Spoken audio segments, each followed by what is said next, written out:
ఆదికాండం 21వ అధ్యాయం. యెహోవా తాను చెప్పిన ప్రకారము శారాను దర్శించెను.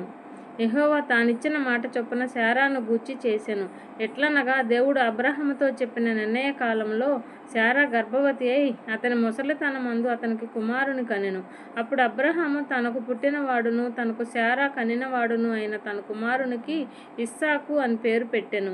మరియు దేవుడు అబ్రాహాముకు ఆజ్ఞాపించిన ప్రకారము అతడు 8 దినముల వాడైన ఇస్సాకు అను అతని కుమారునికి నున్నతి చేసెను.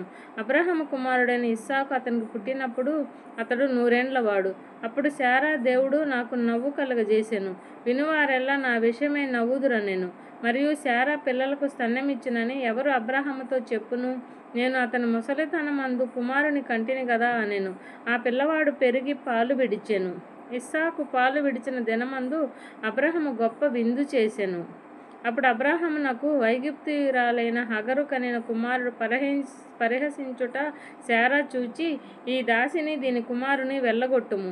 ఈ దాసి కుమారుడు నా కుమారుడైన ఇస్సాకుతో వారసుడినై ఉండుడని అబ్రాహాముతో అనెను. అతని కుమారుని బట్టి ఆ మాట అబ్రాహామునకు మిక్కిలి దుఃఖము కలుగజేసెను. అయితే దేవుడు, ఈ చిన్నవాని బట్టియు ఈ దాసిని బట్టియు నువ్వు దుఃఖపడవద్దు. శారా నీతో చెప్పు ప్రతి విషయంలో ఆమె మాట వినుము. ఇస్సాకు వలన అయినదియే నీ సంతానము అనబడును. అయినను ఈ దాసి కుమారుడను నీ సంతానమే కనుక అతనికి కూడా ఒక జనముగా చేసేదనని అబ్రాహాము చెప్పెను. కాబట్టి తెల్లవారినప్పుడు అబ్రాహాము లేచి ఆహారమును నీళ్ళ తిత్తిని తీసుకొని ఆ పిల్లవానితో కూడా హాగరునకు అప్పగించి ఆమె భుజము మీద వాటిని పెట్టి ఆమెను పంపివేసెను. ఆమె వెళ్ళి బెయేర్షెబా అరణ్యములో ఇటు అటు తిరుగుచుండెను. ఆ తిత్తిలోని నీళ్ళన్నీ అయిపోయిన తరువాత ఆమె ఒక పొద క్రింద ఆ చిన్నవాణ్ణి పడవేసి, ఈ పిల్లవాని చావు నేను చూడలేనని అనుకొని ఇంటి వేతనము వెళ్ళి అతనికెదురుగా కూర్చుండెను. ఇంటివేత దూరము వెళ్ళి అతనికెదురుగా కూర్చుండెను. ఆమె ఎదురుగా కూర్చుండి ఎలుగెత్తి ఏడ్చెను. దేవుడు ఆ చిన్నవాని మొర వినెను. అప్పుడు దేవుని దూత ఆకాశం నుండి హగరును పిలిచి, హగరు, నీకేమి వచ్చినది? భయపడుకుము. ఆ చిన్నవాడున్న చోట దేవుడు వాని స్వరము విని ఉన్నాడు. నీవు లేచి ఆ చిన్నవాని లేవనెత్తి నీ చేత పట్టుకొనుము. వానిని గొప్ప జనముగా చేసేదను అనెను. ఆమెతో అనెను.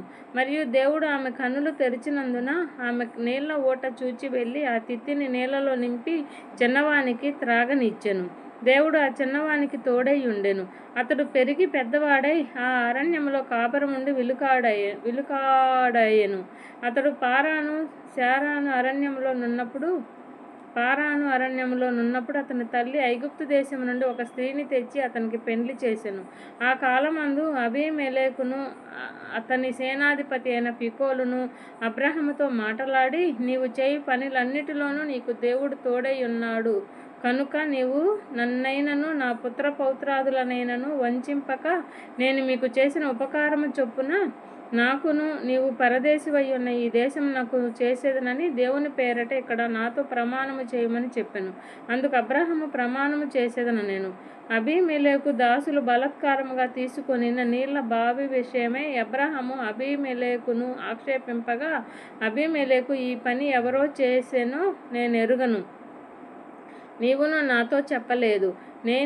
నేను నేడే గాని ఈ సంగతి వినలేదని చెప్పగా, అబ్రాహాము గొర్రెలను గొడ్లను తెప్పించి అబీమెలెకు ఇచ్చెను. వారిద్దరూ ఇట్లు ఒక నిబంధన చేసుకొనిరి. ఆ తరువాత అబ్రాహాము తన గొర్రెల మందలో నుండి 7 పెంటి పిల్లలను వేరుగా నుంచెను.